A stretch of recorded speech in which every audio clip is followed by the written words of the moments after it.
There's a level of discipline that makes people look at you with fear. Today, I'm going to teach you how to reach it. You've seen that person, the one who never fails. Same wake-up time, same routine, no excuses, no breaks. While everyone else quits after a few weeks, they just keep going. People look at them and think, that's not normal. There's an ancient Zen system in Japan that creates this exact kind of consistency. It's called Gyoji, a practice that continues without any gaps. Once you understand it, you will never break a commitment to a goal again. But it requires killing a part of yourself you don't even know exists. Let's start with a story. This happened to Raphael, a smart programmer with a great job. But he was completely unable to stick to any habit. The gym lasted 2 months, meditation lasted 1 week, and reading a new book would stop after 3 pages. His cycle was always the same. Monday was full of motivation. Wednesday, he started negotiating with himself. By Friday, he'd surrendered. And on Sunday, he'd be full of promises to start again next week. He tried all the apps, all the tricks, but nothing worked. The real problem was much deeper. It was in the architecture of his brain. Then, he learned why Zen monks can meditate every single day for centuries, and it has nothing to do with willpower. It's something far more powerful. In Zen temples, Gyoji means continuous practice, without gaps. Since the year 1200 AD, every single day at 3:30 in the morning, a bell rings and the monks wake up. Not a minute early, not a minute late. No monk lies in bed debating whether to get up. That question simply doesn't exist in their minds. This is because the brain places our commitments into 2 categories, reversible or irreversible. Reversible ones invite negotiation. Irreversible ones simply happen. When a monk takes his vows publicly, he isn't just making a promise, he becomes a meditator. His identity shifts, and the negotiation ends. A Harvard neuroscientist found that making public commitments triggers a primitive fear of failure. Because back in our tribal days, losing social status could mean death. Raphael decided to apply this. He wrote down on a piece of paper, "I will meditate for 20 minutes daily at 5 a.m. For 90 days, he signed it. He posted it on social media. He told everyone he knew. Some people teased him, which was perfect. That social pressure became his fuel. The thought of failing publicly made quitting far more painful than continuing. But even with that pressure, his biological resistance was still there. Despite the public pressure, his body still fought him every morning. He had eliminated the mental negotiation, but he hadn't eliminated the physical fatigue. Then he learned the monk's second principle, non-negotiable hours. We burn so much mental energy just asking ourselves, when should I do it? Raphael chose 5 a.m., not because he loved mornings, but because absolutely nothing interferes at that time. The goal wasn't to optimize his day, it was to eliminate all possible excuses. The first week was hell. By the second week, he started waking up slightly before his alarm. On day 14, he found himself standing up before he even had a chance to think about it. The time was fixed, but now his mind started negotiating something else. He'd eliminated the when, but not the what. Some mornings he'd think about meditating, other mornings about reading, or maybe doing push-ups. That's when he discovered the strict teaching of the Zen master Dijen.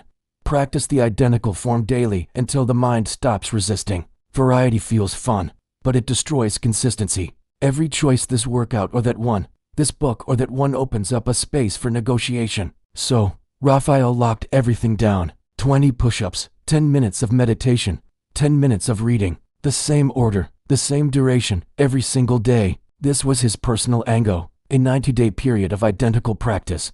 His friends said he was becoming robotic. His girlfriend said he was being annoying. Perfect. During week 3, his mind fought hard for some novelty. By week 4, that nagging voice got weaker. By week 6, he was halfway through his push-ups before he even realized he had started. The practice was beginning to run itself. And MIT researcher found that it takes about 66 days of repetition to transfer a behavior to the basal ganglia, the part of the brain where actions become automatic. Then came the real tests. He got the flu on day 35. He had to travel for work on day 40. The old Raphael would have quit. But Dijen taught that even a single gap allows the old patterns to creep back in. The all-or-nothing mindset destroys more consistency than laziness ever could. You tell yourself, if I can't do the full session, why even bother trying? That thinking creates gaps, and gaps kill your new identity. Elite athletes use rest strategically. Their rest moves them forward. Skipping a workout because you're tired is a retreat, not rest.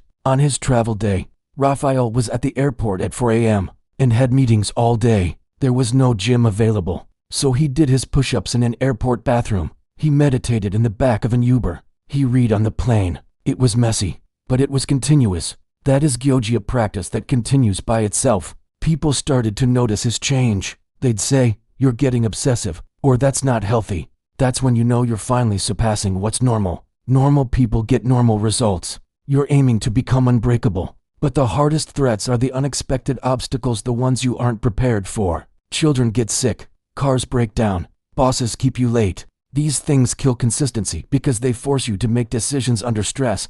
And when you're under stress, you always choose the easy route. Monasteries never miss a day of practice through earthquakes, fires, even wars. How? They pre-decide everything. If the meditation hall floods, they move. If it burns down, they sit outside. There is no debate. So, Raphael listed every single obstacle that had ever broken his habits in the past, and he pre-solved them. Rain, he'd work out in the garage. Guests over, he'd do push-ups in the bathroom. Hungover, he'd do just 2 push-ups, 1 minute of meditation, and read 1 page. Each scenario had a written response. No thinking required, just execution. A Yale researcher found that pre-deciding your actions removes decision fatigue. By day 70, Raphael's routine was completely automatic. He sometimes woke up already in the middle of a push-up. When his girlfriend's mother came to visit, he quietly exercised in the bathroom. The practice continued because the answers to every problem already existed. On day 90, he completed his Ango 3 months without a single break. But something much greater had happened. He had become someone else. His friends started saying, "Your consistency is scary." His answer, "Good. When your discipline makes other people uncomfortable, you've finally reached the right level." Your very existence proves that their excuses are just lies. They'll call you obsessive, unbalanced, extreme. They need you to slow down so they don't feel guilty for standing still. But you're not doing this for them. You've learned the truth. Consistency isn't about daily effort, it's about identity. It's about becoming someone who cannot not do it. With Gyoji, the public declaration, the fixed time, the fixed form, and the pre-solutions, you stop relying on willpower. You stop trying. You start being. People will ask, how does he do it? The answer is, he doesn't. He is asterisk. This transformation is a death and a rebirth, the death of your inconsistent self, and the birth of your unbreakable one. Gyoji doesn't just make you better, it makes you different. People will look at you and say, "That's not normal." And that's exactly how you'll know you've finally arrived. If this changed your view on discipline, subscribe to the channel and comment below with your public declaration. What habit will you build using Gyoji? Remember, the consistency that scares others is the only consistency worth having. Thanks for watching.